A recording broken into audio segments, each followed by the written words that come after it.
Sanctus, Sanctus, Sanctus Dominus Deus Sabaoth. Salam jumpa kembali saudara-saudariku yang terkasih dalam Tuhan kita Yesus Kristus. Salam sejahtera untuk kita semua. Berkat Allah yang Maha Kuasa senantiasa menyertai kita.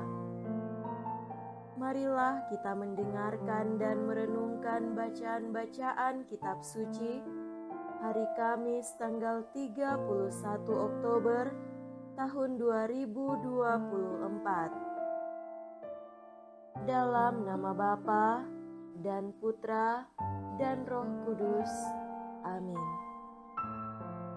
Bacaan pertama dari surat Rasul Paulus kepada jemaat di Efesus, bab 6 ayat 10 sampai 20. Saudara-saudara, hendaklah kalian kuat dalam Tuhan, dalam kekuatan kuasa-Nya.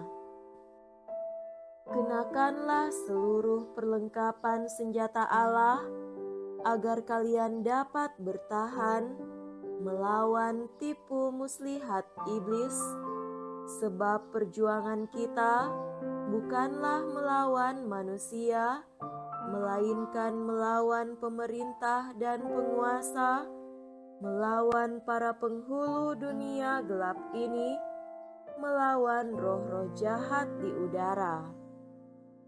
Sebab itu, kenakanlah seluruh perlengkapan senjata Allah, agar kalian dapat mengadakan perlawanan pada hari yang jahat itu, dan tetap berdiri sesudah menyelesaikan segala sesuatu.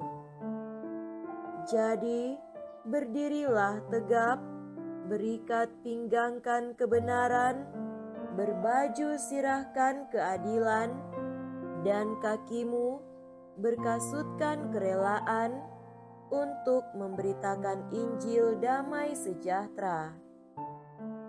Dalam segala keadaan, pergunakanlah perisai iman, sebab dengan perisai itu kalian akan dapat memadamkan semua panah api si jahat. Terimalah ketopong keselamatan dan pedang roh, yaitu sabda Allah, dalam segala doa dan permohonan. Berdoalah setiap waktu dalam roh dan berjaga-jagalah dalam doamu itu dengan permohonan terus-menerus untuk segala orang kudus. Berdoalah juga untuk aku, supaya tiap kali membuka mulutku, aku dikaruniai perkataan yang tepat. Berdoalah agar aku dengan berani mewartakan rahasia Injil yang kulayani sebagai utusan yang dipenjarakan. Berdoalah supaya aku menyatakannya dengan berani, sebagaimana seharusnya aku berbicara. Demikianlah sabda Tuhan. Syukur kepada Allah. Semoga Tuhan beserta kita sekarang dan selama-lamanya. Inilah Injil suci menurut Santo Lukas. Dimuliakanlah Tuhan. Injil Lukas bab 13 ayat 31 sampai 35. Pada waktu itu, datanglah beberapa orang Farisi dan berkata kepada Yesus, "Pergilah, tinggalkanlah tempat ini, karena Herodes hendak membunuh engkau." Jawab Yesus kepada mereka, "Pergilah dan katakanlah kepada si serigala itu, Aku mengusir setan dan menyembuhkan orang pada hari ini dan esok, dan pada hari yang ketiga Aku akan selesai. Tetapi hari ini dan esok dan lusa Aku harus meneruskan perjalananku, sebab tidaklah semestinya seorang nabi dibunuh di luar Yerusalem. Yerusalem, Yerusalem, engkau membunuh nabi-nabi dan merajam orang-orang yang diutus kepadamu. Berkali-kali aku rindu mengumpulkan anak-anakmu, sama seperti induk ayam mengumpulkan anak-anaknya di bawah sayap, tetapi kalian tidak mau. Sungguh, rumahmu ini akan ditinggalkan dan menjadi sunyi. Tetapi aku berkata kepadamu, kalian tidak akan melihat aku lagi, hingga pada saat kalian berkata, terberkatilah dia yang datang atas nama Tuhan. Demikianlah sabda Tuhan. Terpujilah Kristus.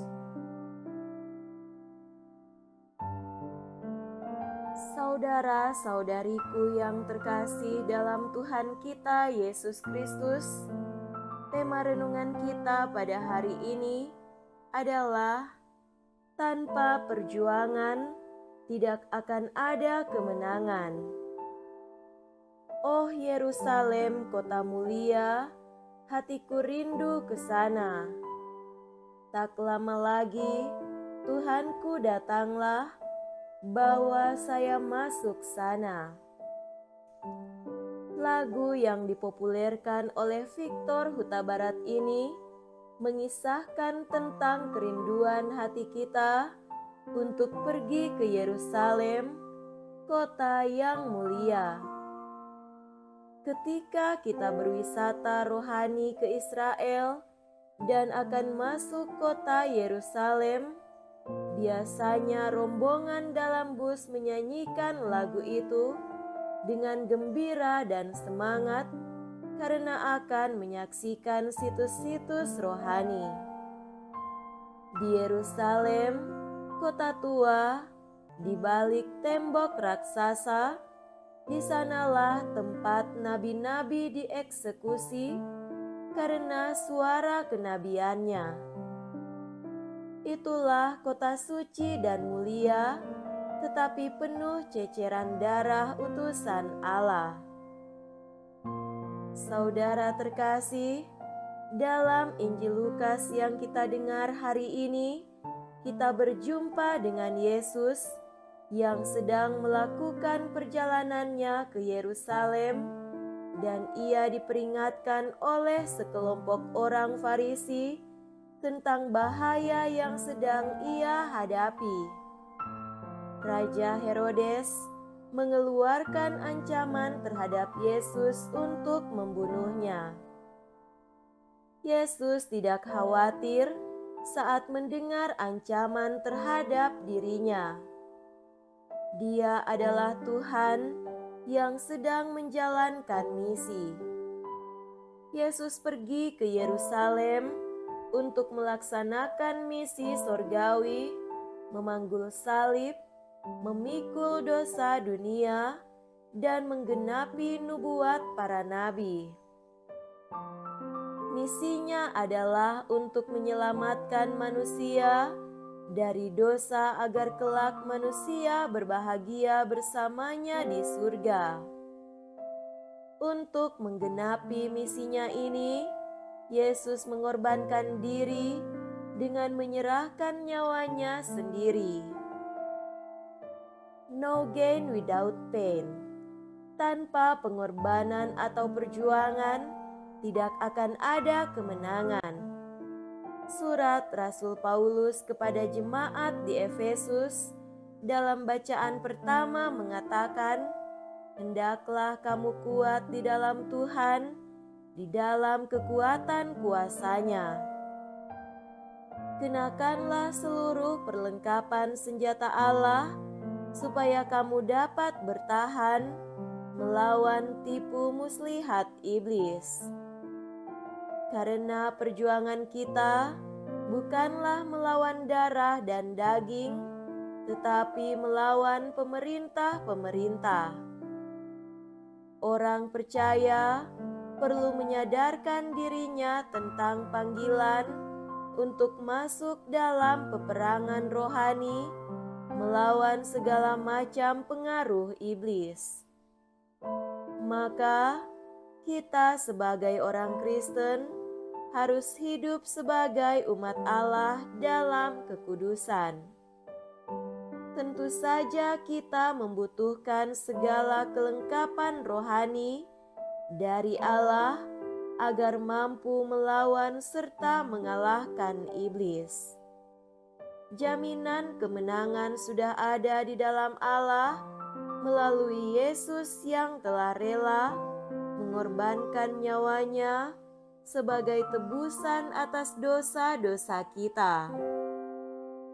Bersama Allah, kita memerangi segala macam pengaruh kejahatan dan dosa untuk membawa keselamatan yang sudah kita terima melalui karya penebusan Kristus.